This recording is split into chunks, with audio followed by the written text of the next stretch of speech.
अस्सलामुअलैकुम वरहमतुल्लाहि वबरकातुह। नहमदुहु व नुसल्ली अला रसूलिहिल करीम, अम्मा बाद। नुसीर बैसने नाउसिंग अल्लाह तबारक तआला की फजलनी करमनी अल्लाह तबारक तआला ना नुसीबी बदगी अखोइना कोई ngasi फाव अल्लाह ना पंसी पीनबिरी मतुंग तारक पंसी दसो अल्लाह तबारक तआला ना अखोइ पंसी सांगना थंबीरगा महाके इबादत सिंग मफुंग फाना तौबा ngambagi pangal thona da pinabi boisanu नुसीर बैसने नाउसिंग ngasi aina mayamgi mafamda thamjagadauriba mafam asidi अखोइना तौखिबा गुनासिंग अदो मतौ खरमना तौबा तौगनी हाइबना चिंगबा मफमसिंग अदुगी मथांगदनी नुसीर बैसने नाउसिंग इंसान मियोइबा यामबना सोइबा हाइबसे लोइना सोइ खंगना खंगना गुना तौखिबा कयानी खंगदना तौखिबा गुनासु कयानी खंगना खंगना गुना तौखिबा तारगसु खंगदना तौखिबा तारगसु अल्लाह तबारक तआला दा अखोइना सोइरुरिबा खुदिमक अदो अल्लाह तबारक तआला दा हाइजफम थोइ मरमदी अल्लाह तबारक तआला दी कोक्पीबा हैबा मिनुंगसी हैबा मपुनी अदुबु नुसीर बैसने नाउसिंग अल्लाह तबारक तआला दी कोक्पीबा हैबा मिनुंगसी हैबा मपुनी हाइदुना अखोइना गुना अदो हंजन हंजन तौरगा अल्लाह तबारक तआला ना कोक्थोकपीगनी हाइबगी मतागुम गुना अदुबु हंजन हंजन तौबा तारबा गुनागी इपाक अददा लुप्तना लैबा तारबा अदोइबा तारगदी महाकी तौबा अदो अल्लाह तबारक तआला ना कबूल तौबीरोइबा अल्लाह तबारक तआला दी कहार सुनेबा जब्बार सुनेबा अल्लाह तबारक तआला दी अदुगुम लबा गुना तौरिबा मियोइसिंग अदो खुदक्की खुदक्ता सजा पीबा ngambasु मपुनी अदुगा फाबा ngambasु मपुनेबा नुसीर बैसने नाउसिंग अदुना अखोइना सोइदना अखोइना खंगना खंगना तौखिबा तारगसु ममांगदा तौखिबा गुनासिंग अदो अखोइ अल्लाह तबारक तआला दा हाइजरगा कोखनबा मथौ ताइ अखोइना अल्लाह तबारक तआला दा हाइज हौद्रबा अखोइ गुनासिंग अदो कोक्थोकबिना हाइज हौदबा तारबा अदोइबा तारगदी अखोइना खोइगे तोबागे थोंग अदो थिंखिबा मतमदा अखोइ करिसु उपाय लैरोइ नुसीर बैसने नाउसिंग हजिक अखोइगे दमक्ता मतम लैरी अल्लाह तबारक तआला की रहमत अदुदा अखोइ थाजबा थंफम थोइ अल्लाह तबारक तआला ना ममांगदा अखोइना सोइखिबा गुनागी थबक क्या तौखिबा सोइखिबा क्या दो अल्लाह तबारक तआला दा हाइजबा तारगदी अल्लाह तबारक तआला ना कोक्थोकपीगनी हाइबगी थाजबा सिगा लोइना अल्लाह तबारक तआला दा तौबा तौबा नुसीर बैसने नाउसिंग अखोइदे ngasi पुंकुन मरीगी अयाम सरुक्ता गुनागी इपाक्ता ताउदना लैरी अल्लाह तबारक तआला की अहकाम सिंग अदुदगी नथैरग सल्ली रसूलुल्लाह सल्लल्लाहु अलैहि वसल्लम ना तकबीरम लिबा दीन असिदा अखोइ चत्ते यंगबियो अदोम अदोमना इसा दा यंगबियोबा अयसे कयाम अचुम्बा थबुक तौरिबनो नत्रगना असोइबा कयाम तौरिबनो हाइबदो खंथबियोबा यंगबियोबा नुसीर बैसने नाउसिंग अल्लाह ना पीरिबा हकाम सिंग नमाज सोलोना अल्लाह तबारक तआला ना अखोइदा हुकुम तौरे अदुबो अखोइ नमाज से मपुंग फाना सोनबा ngamdi अतोप लैख्रिबा इबादत सिंग सो अखोइ मपुंग फाना तौबा ngamdi मसी अखोइगे सोइबनी नुसीर बैसने नाउसिंग हौखिबा सिंग अदो अखोइना हौखिबा सिंग अदुदा वखल थमलग हिसाब तौरगा अखोइ नमाज कयाम कजा तौखि रोजा कयाम कजा तौखि हाइबना चिंगबा वखल सिंग अदु थमलगा नमाज सिंग अदुगी रोजा सिंग अदुगी कजा तौफम थोइ अमसुंग अल्लाह तबारक तआला दा हाइजफम थोइ अल्लाह तबारक तआला दा नहांगना थमोइ सिंगना हाइजबा तारबा अल्लाह तबारक तआला ना कोक्थोकपीगनेबा ngasi adugum laba miyoi kya guna tawba loiraga makhoi gi machin adudagi astaghfirullah thamoi dadi toba tawbagi wakhal leitaba aduga chinda khakta astaghfirullah hairaga matau karamna Allah tabarak taala na kokthokpigani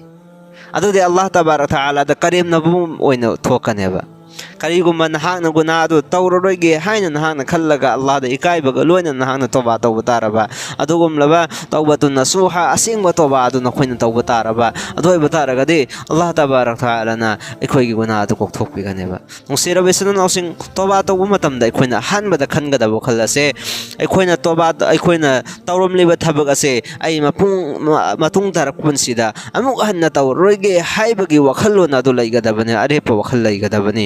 ꯑꯃꯁꯨꯡ ꯍꯥꯏꯔꯤꯕ ꯒꯨꯅꯥ ꯑꯗꯨ ꯇꯨꯀꯠꯆꯕ ꯄꯣꯛꯀꯗꯕꯅꯤ ꯍꯥꯏꯔꯤꯕ ꯒꯨꯅꯥ ꯑꯁꯤꯗꯒꯤ ꯂꯥꯞꯅ ꯂꯩꯒꯦ ꯈꯟꯒꯗꯕꯅꯤ ꯑꯃꯁꯨꯡ ꯊꯃꯣꯏ ꯁꯦꯡꯅ ꯑꯜꯂꯥꯍ ꯇꯕꯥꯔꯛ ꯇꯥꯂꯥꯗ ꯍꯥꯏꯖꯒꯗꯕꯅꯤ ꯑꯗꯨ ꯑꯣꯏꯕ ꯇꯥꯔꯒꯗꯤ ꯑꯜꯂꯥꯍ ꯇꯕꯥꯔꯛ ꯇꯥꯂꯥꯅ ꯑꯗꯣꯝꯒꯤ ꯒꯨꯅꯥꯁꯤꯡ ꯑꯗꯨ ꯀꯣꯛꯊꯣꯛꯄꯤꯒꯅꯤ ꯑꯃꯁꯨꯡ ꯅꯍꯥꯛꯅ ꯅꯍꯥꯛꯀꯤ ꯑꯋꯥꯠꯄ ꯑꯃ ꯑꯜꯂꯥꯍ ꯇꯕꯥꯔꯛ ꯇꯥꯂꯥꯗ ꯍꯥꯏꯖꯕ ꯃꯇꯝꯗꯁꯨ ꯑꯜꯂꯥꯍ ꯇꯕꯥꯔꯛ ꯇꯥꯂꯥꯅ ꯀꯣꯛꯊꯣꯛꯄꯤꯒꯅꯦꯕ ꯅꯨꯡꯁꯤꯔꯕ ꯏꯆꯤꯟ ꯏꯅꯥꯎꯁꯤꯡ ꯃꯌꯥꯝꯒꯤ ꯃꯐꯝꯗ ꯋꯥꯔꯤ ꯑꯃ ꯊꯝꯖꯒꯦ ꯍꯥꯏꯔꯤꯕ ꯋꯥꯔꯤ ꯑꯁꯤꯗꯒꯤ ꯑꯩꯈꯣꯏꯅ ꯄꯥꯔꯥ ꯂꯧꯁꯤꯟꯐꯝ ꯊꯣꯛꯏ ꯍꯥꯐꯤꯖ ꯏꯕꯅꯦ ꯀꯩꯌꯨꯝ ꯔahmatullah ꯑꯂꯩꯅ ꯋꯥꯔꯤ ꯑꯃ ꯏꯕꯤꯔꯤ ꯃꯗꯨꯗꯤ ꯅꯣꯡꯃ ꯅꯨꯃꯤꯠ ꯑꯃ ꯃꯍꯥꯛꯅ ꯒꯂꯤ ꯑꯃꯗ ꯆꯠꯄ ꯃꯇꯝꯗ ꯏꯃꯨꯡ ꯑꯃꯗꯒꯤ ꯈꯣꯟꯖꯦꯜ ꯑꯃ ꯇꯥꯔꯛꯂꯝꯃꯤ ꯍꯥꯏꯔꯤꯕ ꯏꯃꯨꯡ ꯑꯗꯨꯗ ꯃꯃꯥ ꯑꯃꯅ ꯃꯍꯥꯛꯅ ꯄꯣꯛꯆꯕ ꯃꯆꯥ ꯑꯗꯨꯕు ꯌꯥꯝꯅ ꯊꯤꯅ ꯐꯨꯕꯤꯔꯝꯃꯤ ꯀꯔꯤꯒꯤ ꯐꯨꯔꯤꯕꯅꯣ ꯍꯥꯏꯕ ꯃꯇꯝꯗ ꯑꯉꯥꯡ ꯑꯗꯨ ꯌꯥꯝꯅ ꯂꯝꯍꯦꯟꯕ ꯃꯃꯥꯅ ꯍꯥꯏꯕ ꯏꯟꯗꯕ ꯑꯣꯏꯔꯝꯃꯤ ꯃꯃꯥꯅ ꯑꯗꯨꯒꯨꯝꯂꯕ ꯊꯕꯛ ꯑꯗꯨ ꯇꯧꯒꯅꯨ ꯍꯥꯏꯕ ꯊꯕꯛ ꯑꯗꯨ ꯌꯥꯝꯅ ꯇꯧꯒꯟꯕ ꯑꯃꯁꯨꯡ ꯃꯃꯥꯅ ꯍꯥꯏꯕ ꯏꯟꯗꯕ ꯃꯆꯥ ꯑꯣꯏꯔꯝꯃꯤ ꯑꯗꯨꯅ ꯃꯔꯝ ꯑꯣꯏꯔꯒ ꯃꯃꯥ ꯑꯗꯨꯅ ꯌꯥꯝꯅ ꯁꯥꯎꯅ ꯃꯆꯥ ꯑꯗꯨꯕꯨ ꯌꯥꯝꯅ ꯊꯤꯅ ꯐꯨꯕꯤꯔꯝꯃꯤ ꯐꯨꯕ ꯌꯥꯕ ꯐꯨꯔꯕꯒꯤ ꯃꯇꯨꯡꯗ ꯑꯉꯥꯡ ꯑꯗꯨ ꯃꯌꯨꯝ ꯑꯗꯨꯗꯒꯤ ꯊꯣꯡꯖꯤꯜꯗꯒꯤ ꯃꯄꯥꯟꯗ ꯏꯟꯊꯣꯔꯛꯂꯝꯃꯤ ꯑꯃꯁꯨꯡ ꯍꯥꯏꯔꯝꯃꯤ ꯅꯍꯥꯛ ꯉꯁꯤ ꯍꯥꯏꯕ ꯅꯨꯃꯤꯠ ꯑꯁꯤꯗꯒꯤ ꯑꯩꯒꯤ ꯌꯨꯝ ꯑꯁꯤꯗ ꯑꯃꯨꯛ ꯍꯟꯅ ꯆꯪꯉꯛꯀꯅꯨ ꯑꯃꯨꯛ ꯍꯟꯅ ꯍꯟꯖꯤꯜꯂꯛꯀꯅꯨ ꯆꯠꯈ꯭ꯔꯣ ꯌꯥꯔꯦ ꯅꯪꯒꯤ ꯂꯩꯐꯝ ꯂꯩꯇ꯭ꯔꯦ ꯑꯗꯨꯅ ꯆꯠꯈ꯭ꯔꯣ ꯃꯃꯥ ꯑꯗꯨꯅ ꯌꯥꯝꯅ ꯊꯤꯅ ꯐꯨꯕꯤꯔꯕꯒꯤ ꯃꯇꯨꯡꯗ ꯆꯩꯔꯒ ꯑꯉꯥꯡ ꯑꯗꯨꯕꯨ ꯇꯥꯟꯊꯣꯛꯂꯝꯃꯤ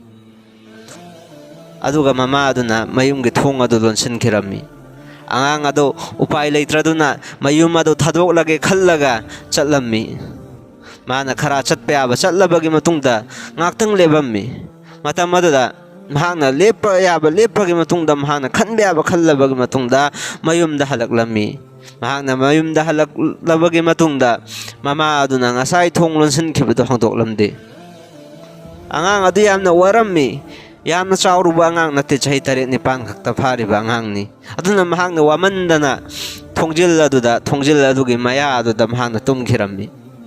ꯃꯃꯥ ꯑꯗꯨꯅ ꯀꯔꯤꯒꯨꯝꯕ ꯊꯕꯛ ꯑꯃꯒꯤꯗꯃꯛꯇ ꯊꯣꯡ ꯍꯥꯡꯗꯣꯛꯂꯛꯄ ꯃꯇꯝꯗ ꯑꯉꯥꯡ ꯑꯗꯣ ꯊꯣꯡꯖꯤꯜ ꯑꯗꯨꯗ ꯇꯨꯝꯗꯨꯅ ꯂꯩꯕꯗꯨ ꯎꯔꯝꯃꯤ ꯃꯇꯝ ꯑꯗꯨꯗꯁꯨ ꯃꯍꯥꯛꯀꯤ ꯃꯃꯥ ꯑꯗꯨꯒꯤ ꯊꯃꯣꯏꯗ ꯉꯁꯥꯏꯒꯤ ꯑꯁꯥꯎꯕ ꯑꯗꯣ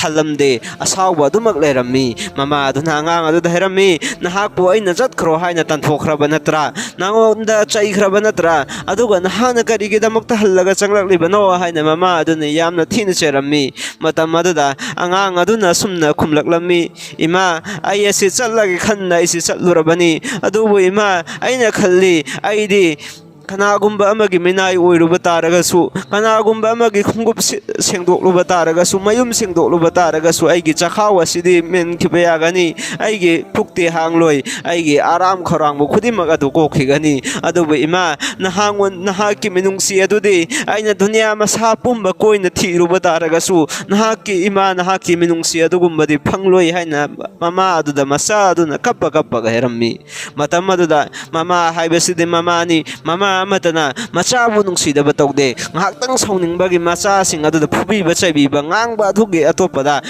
ꯃꯈꯣꯏꯒꯤ ꯊꯃꯣꯏꯗꯗꯤ ꯃꯆꯥꯒꯤ ꯅꯨꯡꯁꯤꯕ ꯐꯥꯎꯏ ꯃꯆꯥꯒꯤ ꯅꯨꯡꯁꯤꯕ ꯑꯗꯨꯃꯛ ꯂꯩꯔꯤꯕꯅꯤ ꯑꯊꯤꯕ ꯃꯆꯥꯁꯨ ꯃꯃꯥꯅꯗꯤ ꯑꯗꯨꯃꯛ ꯅꯨꯡꯁꯤꯕꯅꯤ ꯃꯌꯥꯝꯅ ꯅꯨꯡꯁꯤꯕꯤꯗꯕ ꯇꯥꯔꯒꯁꯨ ꯑꯣꯛꯇꯕ ꯃꯆꯥ ꯑꯗꯣ ꯃꯌꯥꯝꯅ ꯊꯤꯅ ꯇꯧꯕꯤꯕ ꯇꯥꯔꯒꯁꯨ ꯃꯃꯥ ꯑꯗꯨꯅꯗꯤ ꯌꯥꯝꯅ ꯂꯨꯅ ꯇꯧꯕꯅꯤ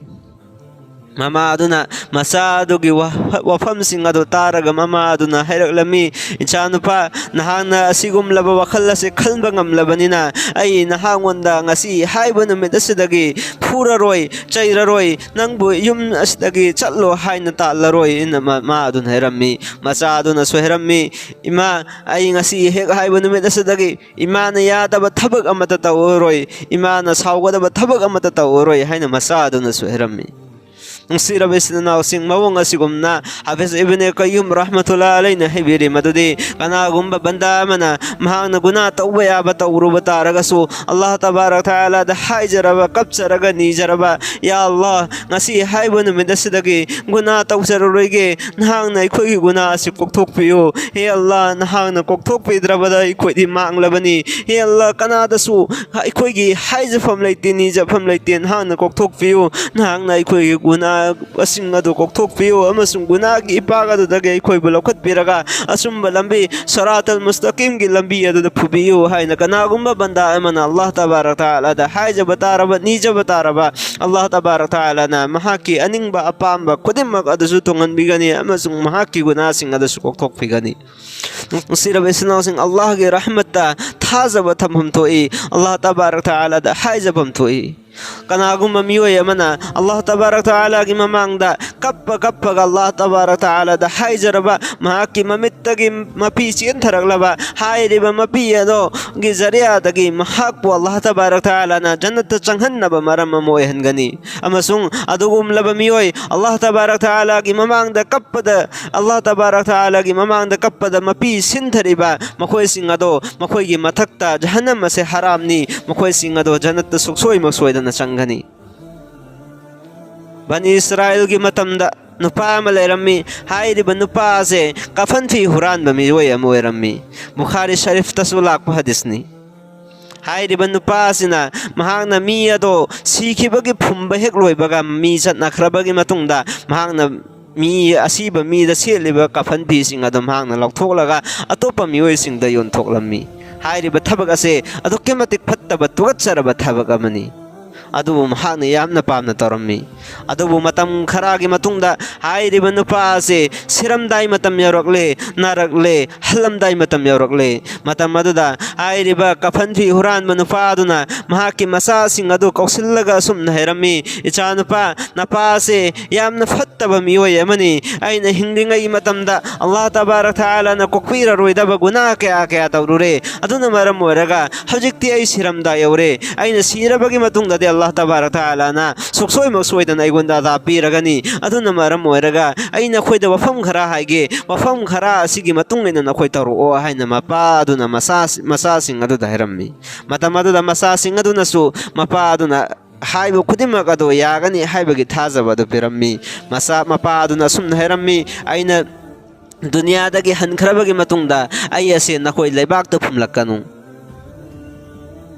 अमसुंग आई असे लेबाक तो फुमलकनु आई असे आइगे असीब हक्सांग अदो मई थादोउ अदुगा मई थाखिबगी उत ओइनो ओलब बसक्सिंग अदो खरा अमना नुंगसित कन्ना सितपदा चैथोखो खरा अमना समंदरगी इसिंगदा ताउथनखो नहरम्मी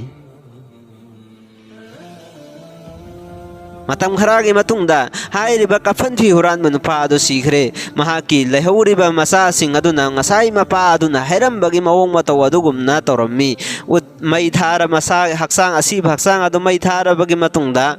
खरा अमना नुंगसित्ता खरा अमना इसिंगदा थाथकिरम्मी अल्लाह तबारक तआला ना हाइरिब नुपा अदुगी उत ओइन ओन खरबा नुंगसित्ता चैथोखरबा इसिंगदा ताउथखरबा खुदिमक अदु अल्लाह तबारक तआला ना हुकुम तवी ए नखोय खुदिमक लाओ हाइना हुकुम तौरगा अल्लाह तबारक तआला ना अल्लाह ना ngасaiगी नुपा अदुगी शकल सक्तम सूरत अदु सेमलम्मी अदुगा अल्लाह तबारक तआला ना हाय ए बंदा नहांगना करिगे दमक्तनो नहांगना नहाकी नसा सिंग अदुदा असुमना अदुगुमलब थबक अदुगुमना तौना हैरमलिबा अदु करिगे दमक्तनो हायना अल्लाह तबारक तआला ना हंगी मतम अदुदा हाइरिबा बंदा अदुना खुमलम्मी या अल्लाह आई नहाकी अदाब से अदुकी मतिक्की अदुना मरम ओरगा आइने आइगी सासिंगदा अदुमना तौना हैरमलिबनी ना हाय मतम अदुदा अल्लाह ना हाइबिकी नहाक आइबु तसिंग नमक्की ब्राना मतम अदुदा हाइरिबा नुपा अदुना खुमलम्मी आई या अल्लाह नहाकु तसिंगनमकी अदुना मरम ओरगा थबक अदु तहल्लिबनी एन हैरम्मी मतम अदुदा अल्लाह तबारक तआला ना हाइरिबा बंदा अदो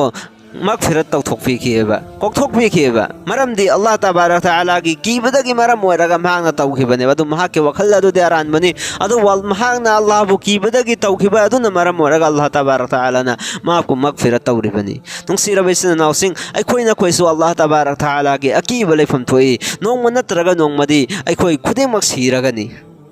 कुल्लु नफ्सिन दाइकतुल मौत मियोय खुदिमक थवाई पान खुदिमक नोंग नत्रगा नोंगमदी मौत की महौ तंगनेबा मौत अदो अखोइगे नाक्ता लाक्ट्रिङै मतम असिदा अल्लाह तबारक तआला ना थमलिबा हकाम सिंग असे अखोइ मपुंग फाना पंगथोकु मथौ ताई